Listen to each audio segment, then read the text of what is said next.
All, I have been repeating from the last 20 years that the word which I like the most in English language is entity. Entity means any that which can be perceived as one. For example, human body is an entity. Every cell in the human body is an entity. Newton's first law of motion is an entity. A company or a school is an entity. Motherhood is an entity. Beauty is an entity. So on. We define mole as Avogadro number of entities. We define set as a group of well-defined entities. I used this word entity even in making my private definition of the word consciousness. When we do not know what to call something, we call it an entity, a kind of algebraic thinking. This kind of usage is rampant in Sanskrit also. In Sanskrit, the word that is called tat.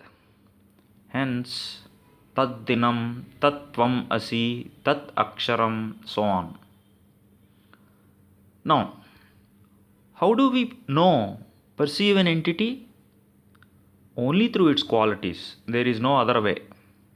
For example, take the entity called water bottle. It has some qualities: size, shape, color, hardness, and so on.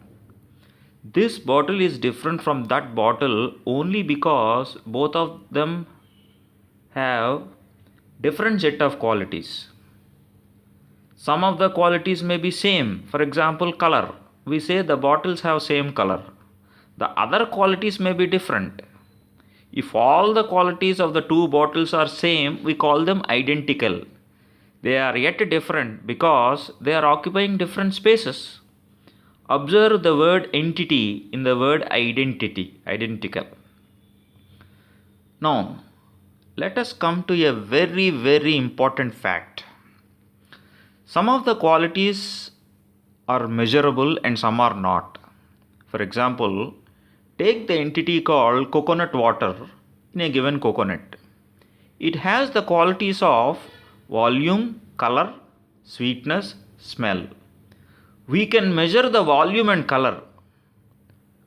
Though we can grade sweetness and say very sweet or less sweet, we cannot exactly measure the sweetness. We cannot give a number to the sweetness. It's a different story that people are trying to measure even emotions these days. So, such qualities which are measurable are called quantities. There is some confusion in the usage of the word quantity. The word is used both for the quality that is measurable, say sense A, and also to the actual size of that quality, say sense B. For example, we say mass is a quantity, a physical quantity, sense A. We also say the quantity of sugar in the jar is 2.4 kg. This is sense B. I said elsewhere that having same symbol, word, with multiple meanings is the biggest source of confusion in communication. Wittgenstein calls such a language as a logically imperfect language. One way of removing confusion is to be aware of it. Now, facts relating quantities are called quantitative facts. For example, heart pumps blood is a qualitative fact, whereas one beating of heart pumps 4 ounces of blood is a quantitative fact. Another example, if pressure increases, volume decreases is a qualitative fact, whereas the statement if pressure increases, volume decreases by the same percentage is a quantitative fact. Newton's first law is qualitative, whereas the second and third laws are quantitative. Do remember that every quantitative fact is necessarily a qualitative fact. Also note that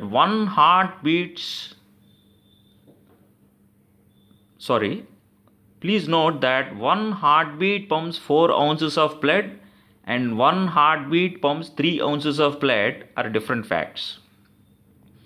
It so happens that certain quantities in nature depend on other quantities exactly. For example, even though the sweetness in coconut water depends on the age of coconut tree and the place where the tree is, we cannot express that dependence in exact terms. However, the acceleration produced by an unchanging mass under other conditions can be expressed exactly in terms of the force acting on the mass. What is beautiful about geometry is that some geometrical quantities depend on one or two quantities and nothing else.